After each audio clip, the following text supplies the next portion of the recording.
Hi, welcome to the award-winning Ed Brown Show. I got two outstanding young men here. We're going to talk about, hey, is it raining outside? We have a fire? Some catastrophes that occur in everybody's home sometimes.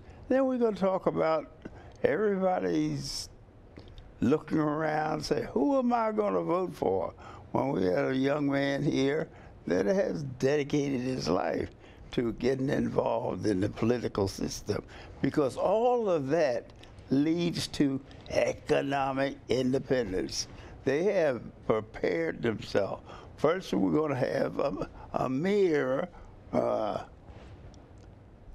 Did I get it right? The mayor? Yes, sir. Mayor Kadra, yes. Yes, sir. Now, Amir has a terrific background. Young man came from another world. That's right. And he established a business. Mm-hmm. He established a business through preparation through college, as far as controlling the money. Any business you go in, you have to have some kind of way to make money and keep it.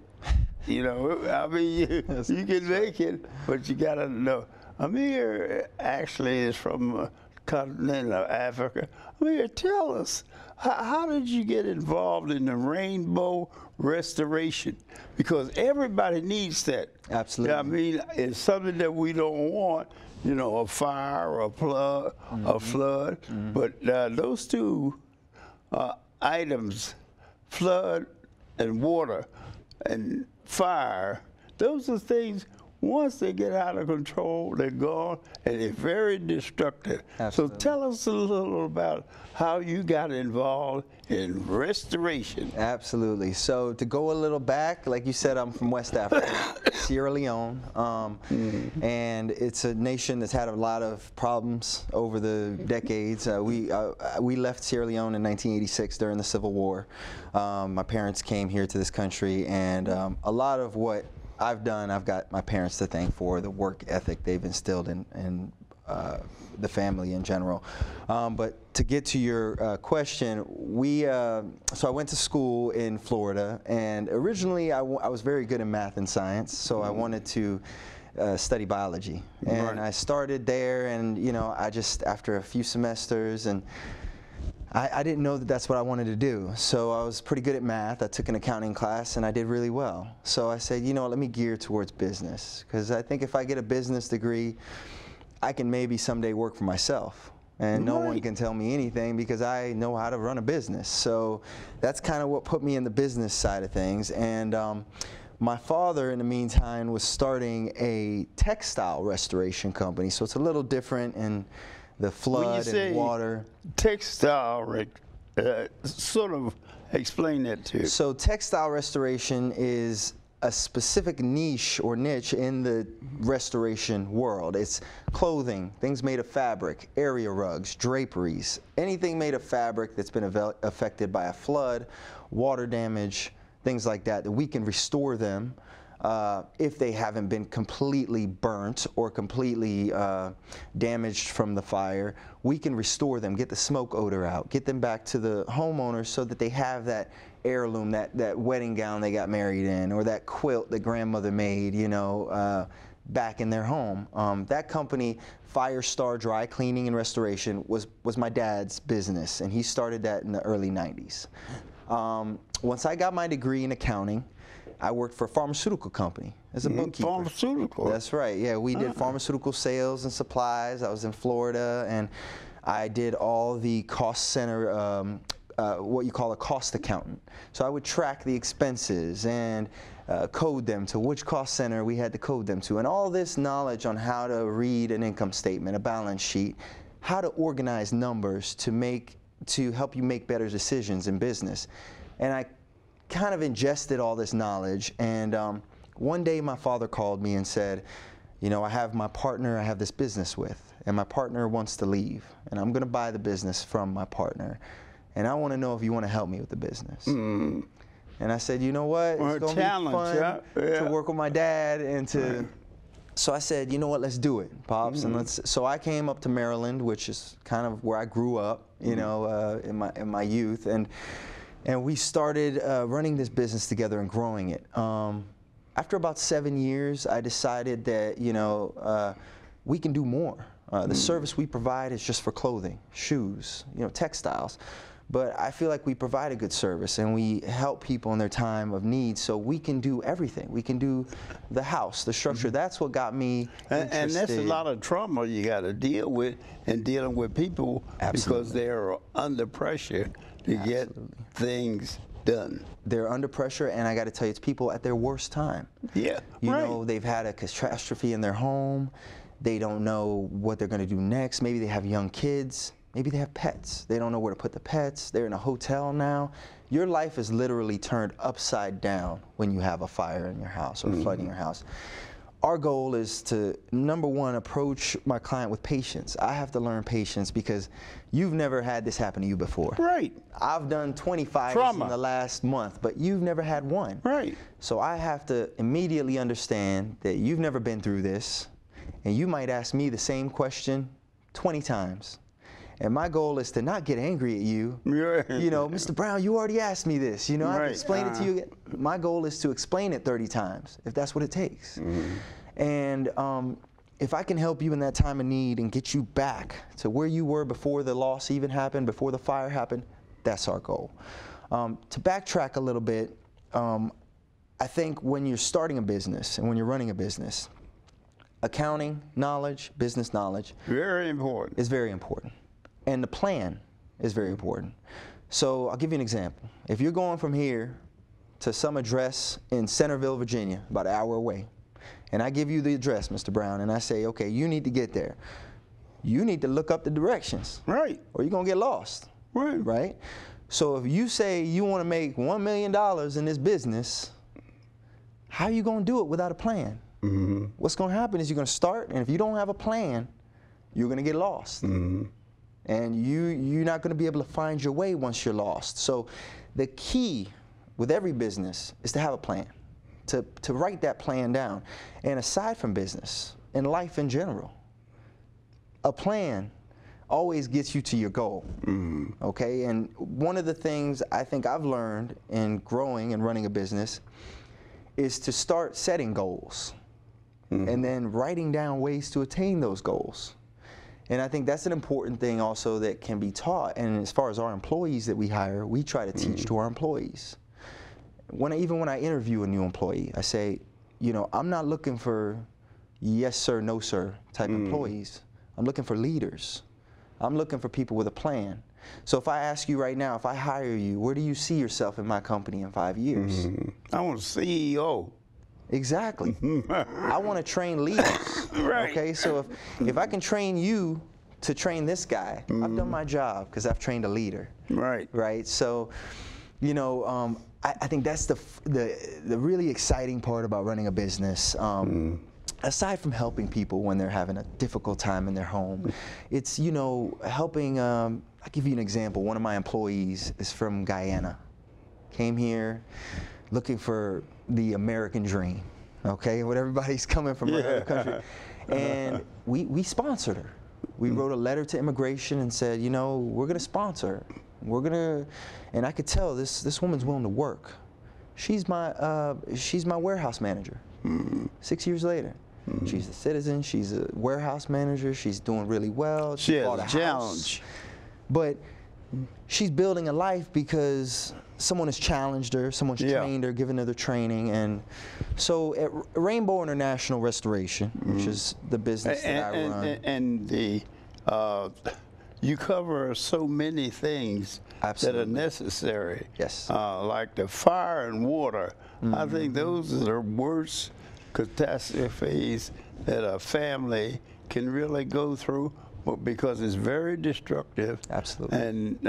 And when you say restoration, I think of my grandmother. You know, some of the things, clothing and things that they used to wear. That you know, that now you know, the art is not there, and people can't duplicate that. Absolutely. And that caused a lot of trauma in the family.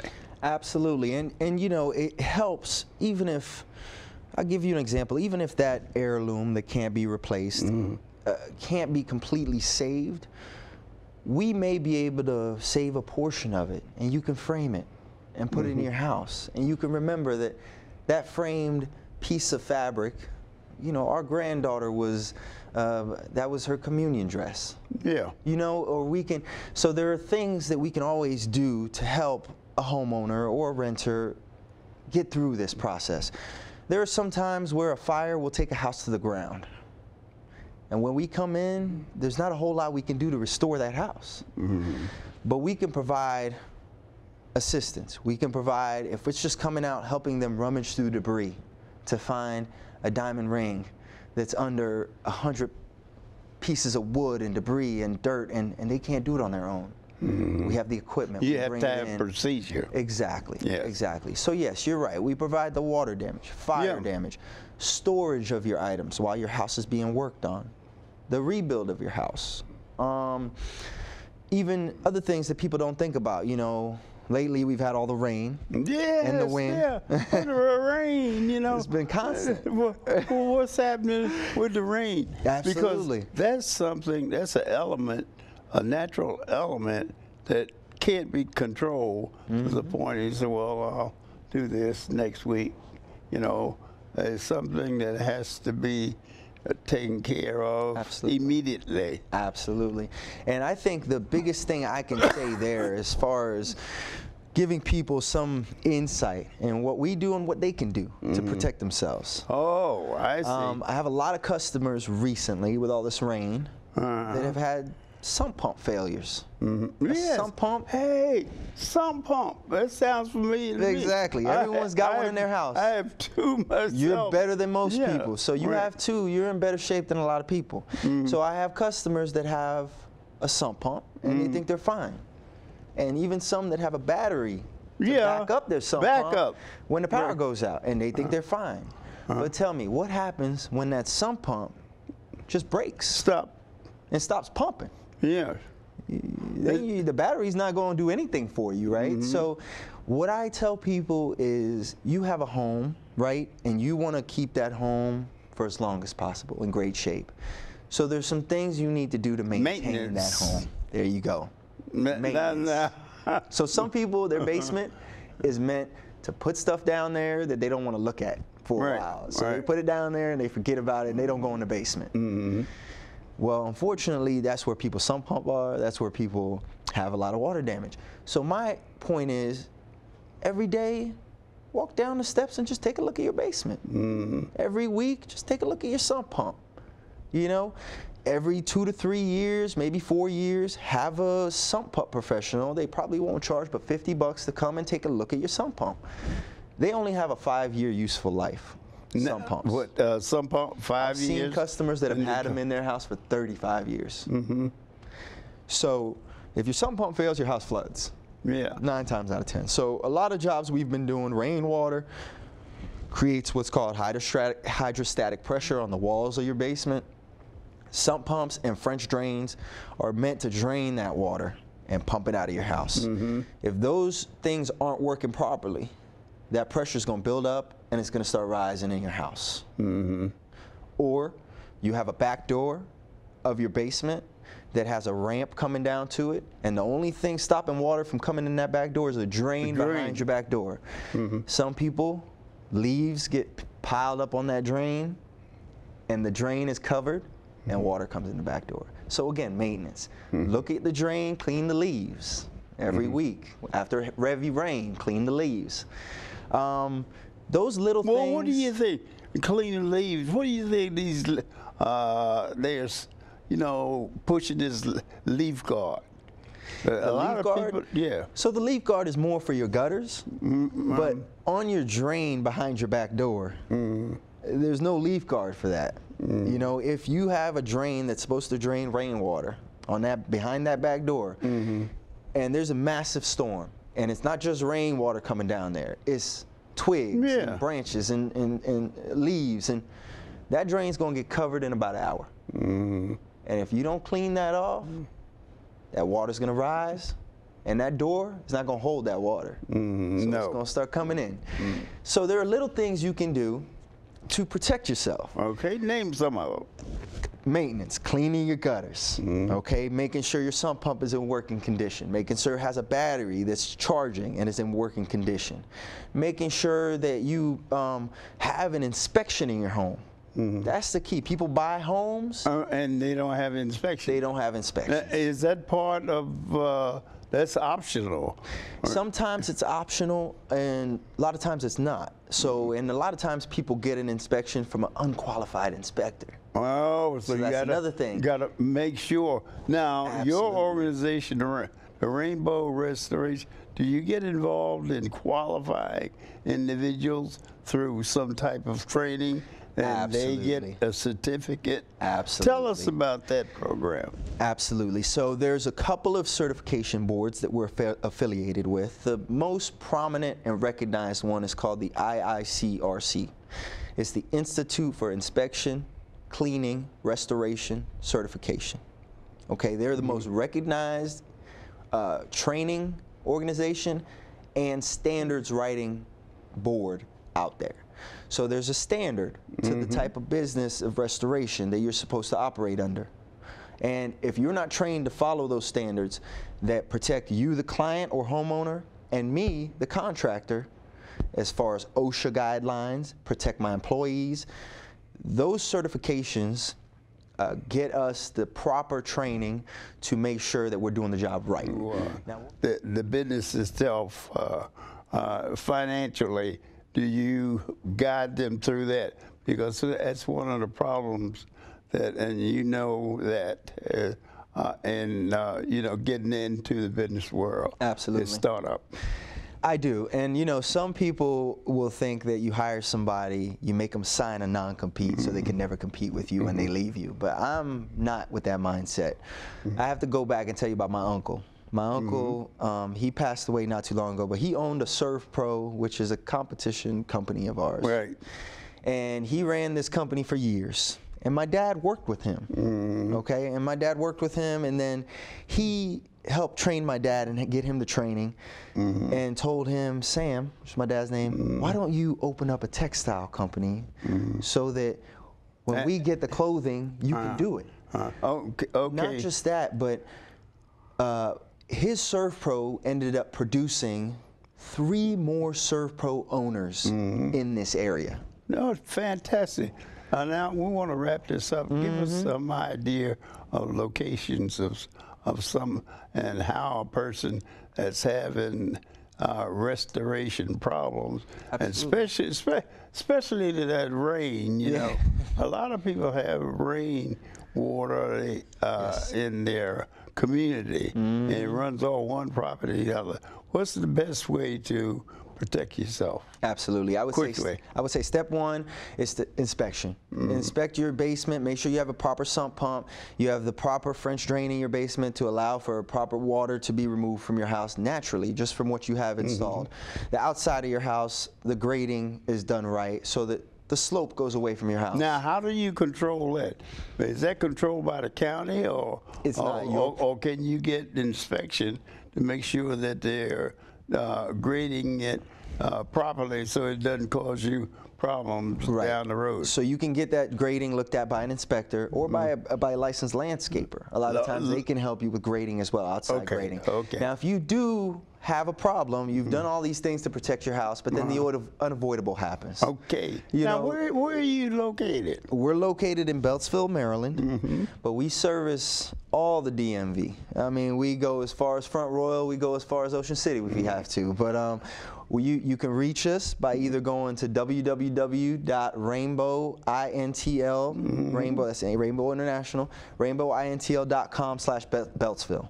Or you can call us at 240-391-3344. Hey, it's great to see you. And we're 24/7. You have a water damage at 2 o'clock in the morning and you need someone quickly, call us. We'll take care of you. Hey, that sounds good to me. I know a lot of people out there have these problems. Absolutely. So here's an opportunity. The young man is in business here, right here in the Washington metropolitan area. So, hey, if you have water damage, you need restoration. We got a young man here who has qualified himself and also providing training for the young people. That's right. Okay, this has been Ed Brown. We'll be back with a young man that's running in the election June, and you will see what he's trying to do.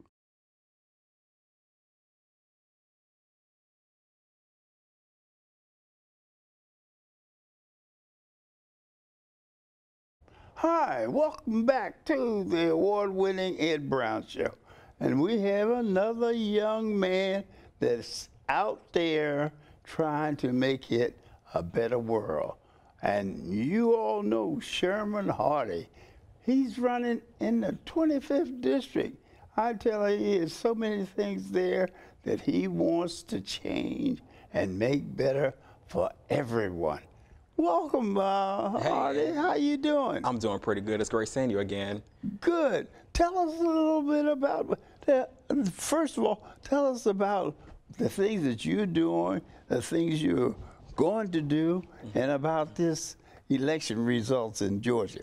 Yes, so starting off with the things that I'm doing right now, mostly I've been getting out into the community and trying to talk to as many people as possible to tell them that they have a choice, they have a chance, an opportunity to elect someone in the 25th districts that's going to fight hard for them every waking day that they go into Annapolis, and not just those 90 days that they're in Annapolis, but 9 months after the session is over. I don't intend to just go there and legislate and they come back home and you never see me again. I'm going to be out in the community talking to them about mass incarceration, about health care, about the domestic violence in our communities, about affordable housing. There's so many other things that we're facing in our communities, and seniors aging in place, and foreclosures and short sales. I don't intend on being a one question candidate. So that's exactly why I am running for office right now.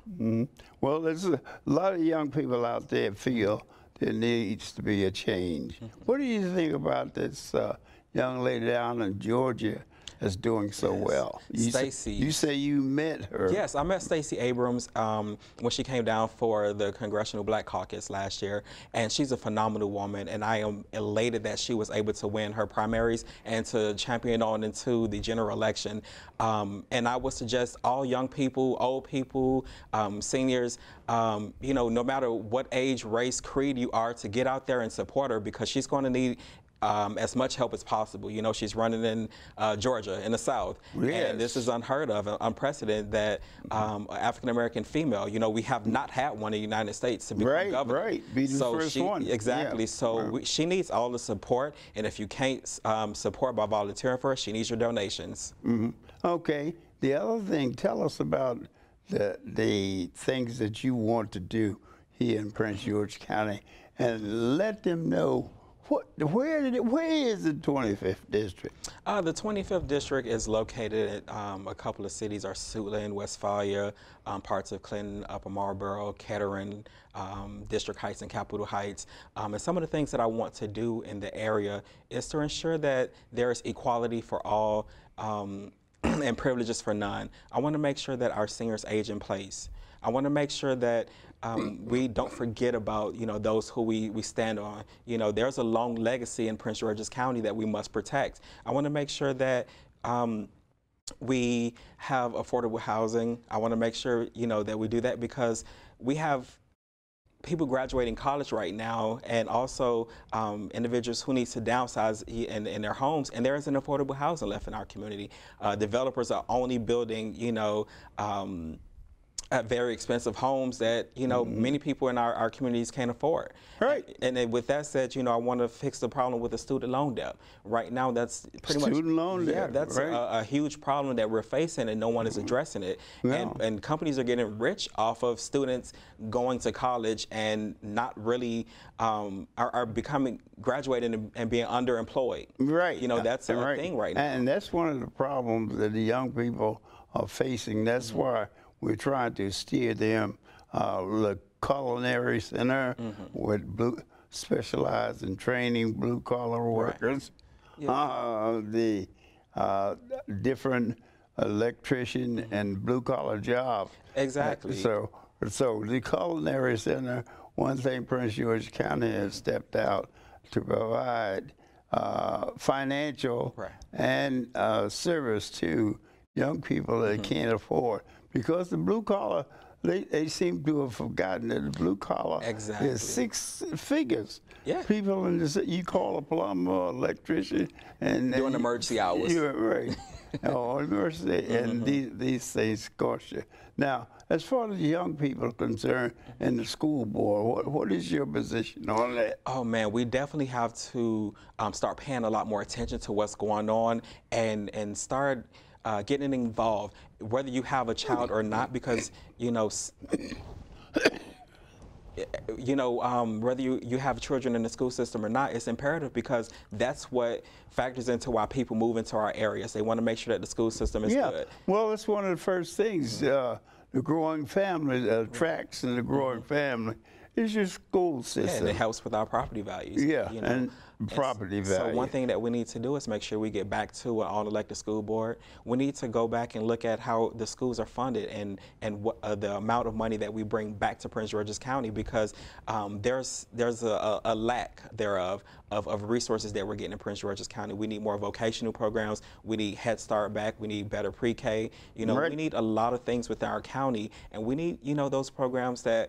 Like I say, vocational programs, because not all of our scholars are going to go to college. Right. And like you said, they need those blue-collar jobs. And they need the blue-collar to the point that the young man or young lady graduated and they owe a house note and school loans, And we need to partner with our businesses and nonprofits to make sure that we are working together, a team effort to get our scholars into the positions that they need to be. Just like Amir, when he just left, he has a great program where he's offering to pay for, the training. Yeah. Why can't we have that inside of our school to say which businesses could we partner with that's going to do this training for our scholars so that they can have a job, a career once they leave school? We have to wrap this up, but I want you back again next week because of what I'm trying to do to make sure that the young people realize they got to get involved. Oh, yes, we have and to. I appreciate you coming on board, and that if you need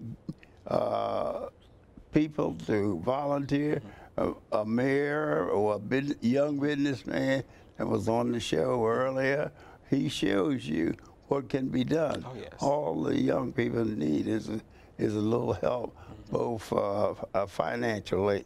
Yes. Okay, your parting words. When you win, and you're going to win. Yes, election is June 26th. Make sure you get out and vote. Make sure that you research who you're voting for because it's very imperative. Okay, you heard it here in the Ed Brown Show. Excuse me, we're going to start talking about this election. Yes, there's an election in June. Make sure you're there. See you next time. Did you know dragging chains can spark a wildfire? Only you can prevent wildfires. Open up your books to page 360. Did you just look at your phone while you was in class? You played yourself. Talking about inspirational quotes. You gotta believe in yourself. Don't ever play yourself. The key is to make it, so make it. Louise, can you give me an example of an inspirational quote? Don't play yourself. The key is to make it. And who said that? I did. Now that's a major key alert. Learn the real major keys to getting to college at getschool.com.